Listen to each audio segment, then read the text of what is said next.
Mēs pieraduši pie tā, ka taksometrs līdz lidostai maksā dārgāk nekā avio biļete līdz Londonai. Vai tas ir ilgtspējīgi? Ko dara airBaltic, lai nodrošinātu konkurētspējīgas cenas avio biļetēm un ar ko lidmašīnas lidos nākotnē? Par visu to un vēl daudz ko interesantu sarunā ar airBaltic vadītāju Martinu Gaussu.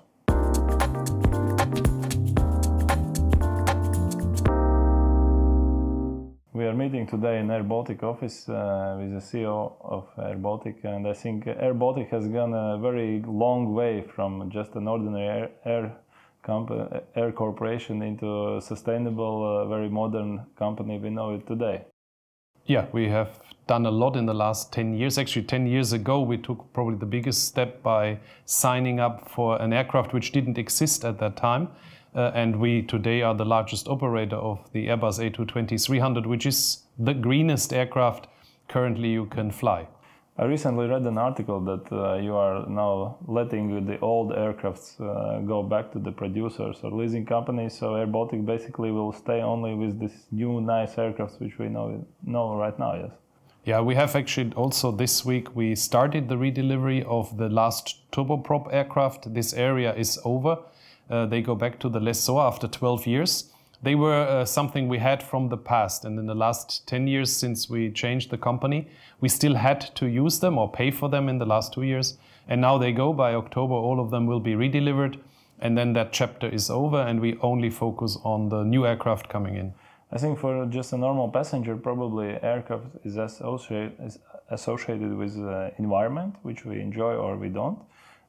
Me as a frequent flyer, I must say I really enjoy the new airBaltic aircrafts. And maybe you can tell us more what really means good aircraft passenger carrier and what's the old version of different aircraft, so that we have some sort of understanding how to choose between the best and maybe not the best passenger carriers. So in general now, if you fly, it's very difficult to choose one of these very modern aircraft because the majority in the world is still the standards we had before. The new technology now, the biggest change is they look from the outside the same, but they have new engines. And these engines, and not only our aircraft, also all other aircraft are now available with new engines. And these new engines have a different technology inside. And it roughly uses 25% less fuel than the old generation aircraft. The issue is that these aircraft are only available now for a couple of years, and therefore all airlines in the world are now slowly changing. airBaltic has changed already, but most airlines will be changing over the next 15 years to this technology, and you as a passenger have no chance to say, I want to fly on this or this. Of course, as we get more modern, more and more passengers not flying on airBaltic will also be on other airlines flying with more modern aircraft. We're very lucky and privileged actually to be the youngest fleet in Europe and the most modern fleet because we have only that aircraft. But more and more other airlines are bringing in that technology. Also not only on small aircraft that technology is coming, also on wide-body aircraft which fly long-haul. Also these generations are now changing to a new engine technology. And well, me as a flyer, I have seen that there is this CO2 footprint calculus per person, per passenger. So maybe you can give us some insight how much, let's say, these new aircrafts emit CO2 and how much the old ones per passenger. Because somewhat I feel that the new aircrafts are also more spacious. Yes, so there are more spaces, which means more seat. We can carry more on these new aircraft than we had in the past. But if you say how much are we saving per passengers, then it's the same then on the fuel because the emissions are the same percentage. So 25% of all emissions which are created are not anymore created because this is what we save on fuel. And that is, of course, if we look at how much is flown in airBaltic, that is a lot of savings. So that's basically 1/4 of what we had before. And that applies to every passenger. And as we have larger aircraft and flying also on the routes where before we had smaller aircraft, the saving is even bigger. If we look at, this is the emissions on the CO2, but we have also a noise emission. And that aircraft is 4 times more silent than previous aircraft. Outside of an airport territory, this aircraft is hardly hearable. So it is also from the noise, which is an emission as well. And NOx also, it's a 50% reduction in NOx. So the aircraft itself comes with a lot of features which are good for the environment, but at the same time for the passengers, because on board the aircraft we have a different air cabin, so there's a different air system, and this aircraft has the most windows and the largest windows of any aircraft in this category, and that means when you fly you have a lot of daylight, and what you immediately see getting onto an older aircraft is somehow inside it's more dark. And airBaltic aircraft is very clean, very spacious, and that of course, especially this summer, the Latvian passengers know that, that's the aircraft. We fly now occasionally with something else leased in, and we immediately get the response. The passengers are unhappy because they are not on the most modern aircraft anymore. So I have read some articles about this as well. So basically it comes to the fact that the environment and environmental, it means quite a lot in aviation. It's not only about CO2 footprint, also about the whole inside of the airplane. So how was it during COVID times? Did you have to change something within the airplane? Because I noticed that you also had one of the best results in fighting COVID during the crisis, so to say. Yeah, we were lucky and unlucky. The government decided we would stop flying for 62 days. We didn't know when we started to stop flying whether we would ever fly again, but Latvian government decided to stop completely. We used this time, at the end it was 62 days. We're the only airline in the world, by the way, which had completely stopped to fly. Others were still somehow flying. And then we had the time to say, how can we make that best possible? And we introduced a lot of COVID measures at the time, very fast. And we got a 5-star COVID rating in the beginning, the first airline in the world receiving it. We still have a lot of these things in place today, if it's about the cleaning, if it's about the turnaround, how we do it. We don't have the masks anymore, but let's say it would come back, it is no issue for us to change to a different regime. So the airline is, in the COVID time, was doing very well and will be doing very well in going into the future. So you already touched upon certain procedures that you have implemented in airplanes. Probably you have some good initiatives also in airBaltic as such, because airBaltic recently received the Golden Award in Latvian Sustainability competition, so to say. So maybe you can share your experience on the other matters that you are taking care of in airBaltic to reduce your environmental footprint. You're right. We have a sustainability report in airBaltic. The second one has been issued together with our annual report, and it is 150 pages. So somebody interested on the website, 150 pages about what we are doing about sustainability. Biggest part for airlines is the emissions, so the fuel we burn.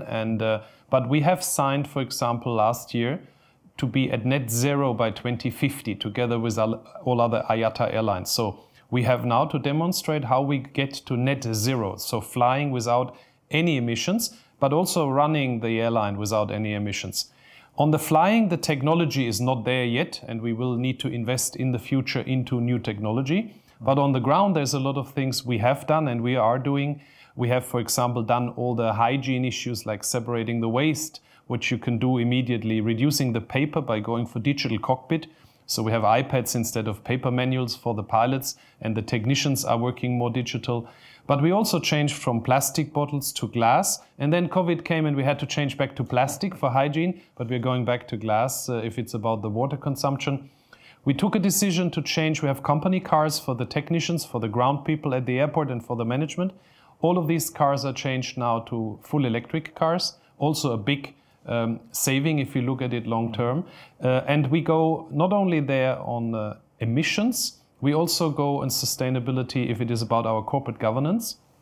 The way how airBaltic is run as an entity is different to most of the state-owned companies, because we have a corporate governance like a private company, very modern. Yeah, that was introduced also 10 years ago, and airBaltic is run in a very different way, very sustainable. And the highlight of this year was we received the highest award in the aviation industry globally for becoming the #1 airline in diversity and inclusion. The award was given to us in front of 2,000 airline delegates at the annual assembly in Doha, in the football stadium where the World Championship will be opened. And we received there on a global scale the award, and it was mentioned in the speech at that stadium at a gala event that airBaltic from Latvia is the #1 airline in diversity and inclusion. And why? Because in airBaltic we have 50% females working, but not only in general in the company. We have around 2,000 people now. In the management, we have 70 managers. Half of them are female. Right. But the most important one is the senior leadership team, the top management team, also has 50% females. So this airline is definitely diverse. We have 36 different nationalities. So airBaltic is definitely an international diverse company, and with that we get global recognition. Sounds really amazing. But you already mentioned about these e-cars, about decreasing of emissions. So I must say, it sounds like airBaltic is a living example where you can turn sustainability into profitability, especially considering current gas prices. So I would wish that we would be making profits. Unfortunately, this industry has been hit very hard in the COVID times. We took several 100 million of losses, which our shareholders, the Latvian state, is helping, because there was an investment of 340 million into the airline so far to help us to go out of this, to cover for the losses. And that's an important point. These 340 million airBaltic has received, we have to pay it back, which means we are now, and doing all these initiatives, we need to go back into profitability, and with the profits, we have to pay it back. So we have to go to the stock exchange and repay it. We cannot keep this money. I think it's one of the biggest issues people don't see. We need a lot of money now to go and recover from that historic crisis in the aviation industry. But at the same time, we need to make the company good enough and grow it that we can repay it, because it is a temporary capital injection. And how do we do this? To try to stay on top if it is about technology, because this industry can only achieve the targets of becoming net zero when you always stay on top of the latest developments. So we are now looking at the next generation aircraft. They are not available yet, but it's going to be hydrogen. And in between, we will use sustainable aviation fuel, which we already do, biofuels, maybe e-fuels, which are you extract CO2 from the atmosphere and you do a process to have an e-fuel. All of these things are happening now, and more of this will come. But the overall target is to fly and have zero emissions. And that is something I'm personally very interested, because I want to be here when an aircraft flies, takes off with all these passengers and has no emissions. Because that is possible, and it will come. And airBaltic is leading on that front in the world. We are seen as an example of how to go there, even if it takes still a couple of years, but it will happen.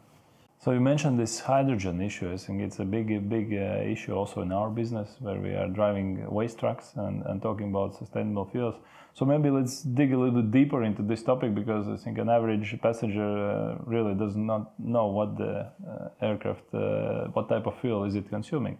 So what's your expectation? How many years do we still have to wait for this development and finally see the first airplanes taking off with some new fuels, and maybe not even leaving those white nice tracks in the sky? I think that the white the stripes we will still see, because this is basically from the gas goes straight into freezing. So what you see basically is frozen. That's the emission, and you will still have some form of emission. It might be water, but that water also will freeze up in the air. So even if it is net zero, we will see some white stripes. But we are having sustainable aviation fuel, biofuel, or fuel made out of waste. We have different ones available to us, and we are taking each year more % into the fuel which we have. So we're mixing the fuel, for example, it started in Oslo, but it's also now in Helsinki, not available in Riga yet. But when we fly to other airports, most of the countries have issued already laws that you have to take on a certain percentage of that fuel. The aircraft has to be capable of taking that fuel, so the engine. As we have the most modern aircraft, that aircraft can take this fuel in, so we are not limited here. We do this outside Latvia. We bring in the fuel already, and we burn the sustainable aviation fuel, the biofuel. If we talk about hydrogen, this is a big technology step, because what we need is an engine which is fed with hydrogen fuel. And on the cars, it's not a big issue, because if something happens, you stop the car. If something breaks, and you stop and you get off the car, because it can be, if it is combined with oxygen, become very explosive. In our industry, we cannot just stop in the air. So the testing, which is now led by Airbus, will be first done on a normal aircraft. They will put an additional engine. It is an Airbus A380, a very big aircraft. They put one more engine on. They build a very secure area in the back of the aircraft, and there they will put in an extra tank with hydrogen fuel. Okay. And then they will have that extra engine being powered with that. The first commercial airplane is expected to be available in 2035. This is how long it will take for that technology to come. And that's why now the current step is all airlines need to change to what airBaltic already has, the new aircraft. That will take another 10 years. And then we have a couple of years before the first aircraft arrive with hydrogen. And then airBaltic, because we have today the most modern, very likely in 2035 will also have then the first hydrogen aircraft. There's something little in between. It's electric aircraft, especially the electric vertical takeoff aircraft. That is coming. So for airBaltic, very interesting, because connecting from different Latvian cities, that could be, because they're electric, that could be something, and we're looking into it. What are the benefits of this? Some larger airlines have already signed big orders to connect passengers from smaller locations with electric vehicles. I would see this we will see before we have hydrogen aircraft. So small aircraft electric, feeding us flying with that current technology, and then we change to hydrogen aircraft where we will be 100% without emissions. But it is not, a lot of people say you should stop flying because you have emissions. That will not work. We will need to give it the time, but in 2050 it will have happened because the whole globe has committed to do it, and we will develop in this direction. So it means that there is both disruption in the industry happening and also development of existing engines, aircraft. So it sounds really interesting industry to be in. It is. I'm 30 years now in this industry, and I enjoy the industry because we see already what is coming, and we always saw 10 years ago, actually now 10 years ago, I signed for the Airbus A220 in London, the first contracts. We got the aircraft only 4 years later because it wasn't flying at the time, and I remember how critical it was seen. But today we have all the benefits from this aircraft, and we are now looking at electric aircraft and at hydrogen aircraft. We're not signing anything now. People already in Latvia are nervous that we maybe spend some money. No, we are doing all the preparatory work to be able to take a good decision for the future, but it is years away. And in between, we do the other stuff we can do, focusing on what we can change in small and using sustainable aviation fuel more and more, because that reduces, of course, the emissions already now. And people say, why don't you take 100% sustainable aviation fuel? It's not available. Okay. It's impossible. There's not enough fuel produced, and the world cannot produce currently more sustainable aviation fuel to satisfy just aviation. But in 2030 we have another problem, because the forecast says that then other players like the shipping industry will also want to have sustainable fuel. And if all of that comes together, we will never have enough sustainable biomass or waste to create enough fuel. So we need to find alternatives, and that is very likely hydrogen.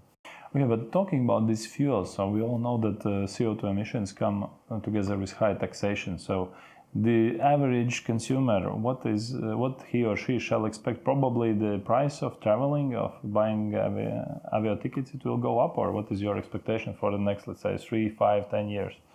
The passengers always think an airline like us decides on the price of a ticket. We don't. The ticket price is decided by our competition. So we have Ryanair, Wizz Air, Lufthansa, Norwegian, Turkish Airlines and Finnair, and many more. All of them are selling a ticket, and people can go direct or indirect. So the prices which somebody puts in the market, you will not sell the ticket if the other one sells the ticket much cheaper. Mm-hmm. So the prices are built with the computer systems to be able to sell still. And the pressure, the competitive pressure, is keeping the ticket prices low, and that will stay for the future. Still, if everybody has higher cost, like now with the fuel, then the ticket prices go up because of the fuel price going up or inflation. But it is not that we can say, okay, we have 50% higher cost now because we are in Latvia and have higher inflation and the fuel is more expensive, so we increase the ticket prices. It wouldn't work, because if our competitors don't increase the price, we cannot. It's a global business. So I expect that the ticket prices to go slightly up with inflation or even below. because the fuel price, so the airlines have to become more efficient because the fuel prices are going up and down with the global fuel market or oil market. So, but we cannot, we will not see long-term a significant increase of ticket prices because this would reduce the passengers who travel. So therefore the industry is very careful on this and has a lot of experience.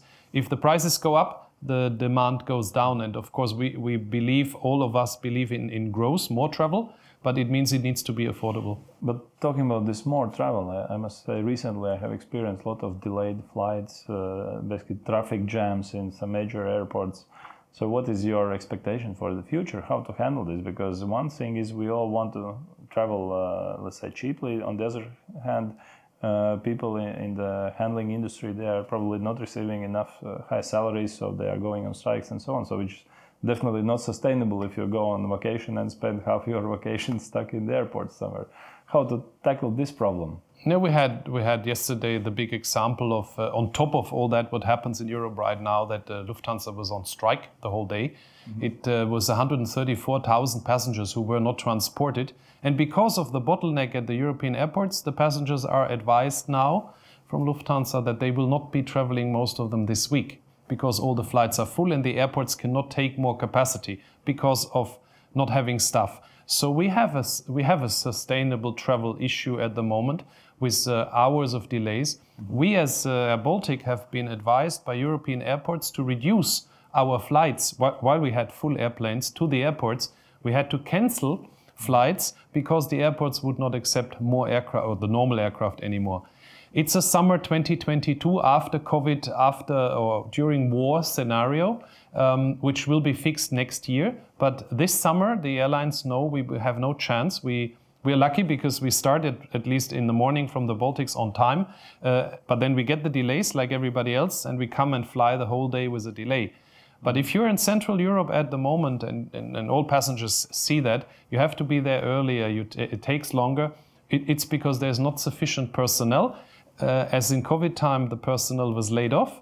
They found new jobs, better paid jobs. The airports, mainly the airports, but also airlines, have not increased the salaries enough. So therefore now the people are not returning.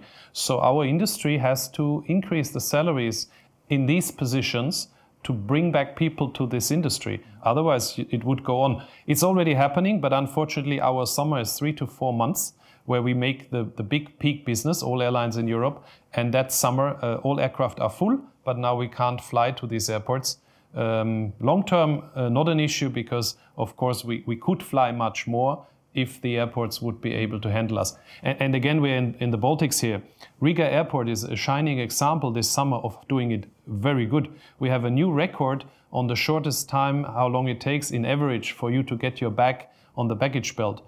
Yeah, and our on-time performance in the morning out of Riga is best. The problem is we fly out, we have the delay, we come back with the delay, and then we are delayed for the rest of the day. But I think in Riga we are used to good internet, good mobility with other European cities.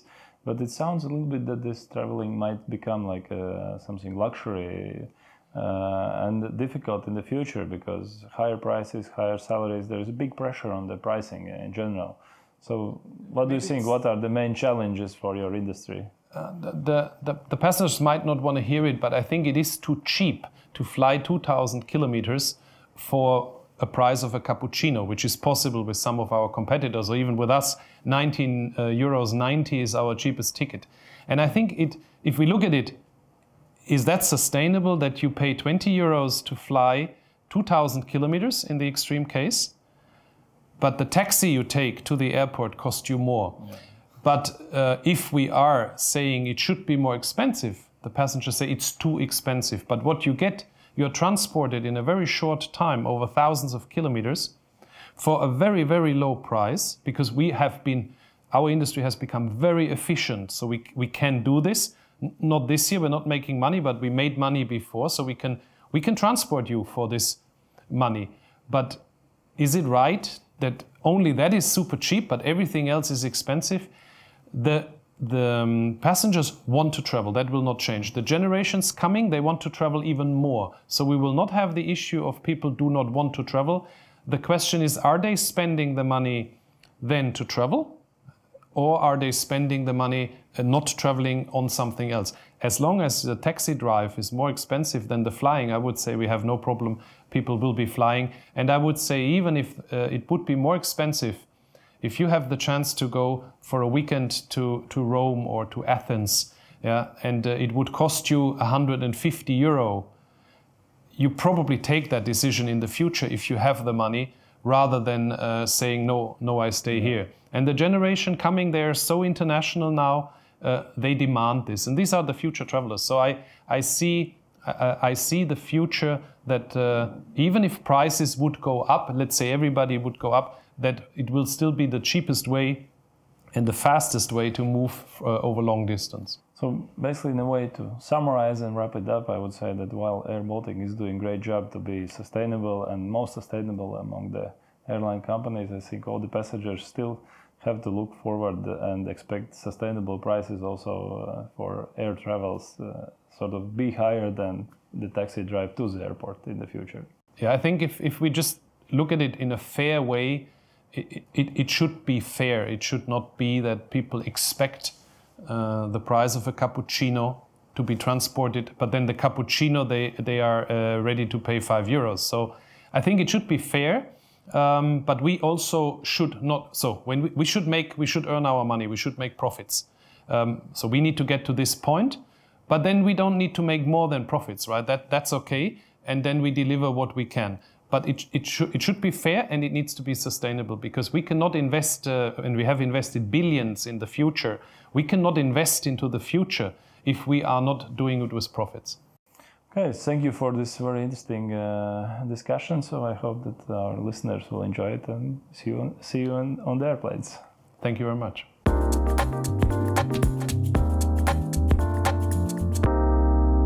Skaidrs viens, ka avio industrija ļoti sarežģīta, un tas, ko mēs redzam ikdienā, sastāv no ļoti daudziem centieniem nodrošināt gan lielisks lidmašīnas, gan ilgspējīgu degvielu, gan nodrošināt to visu par cenu, ko mēs varam atļauties.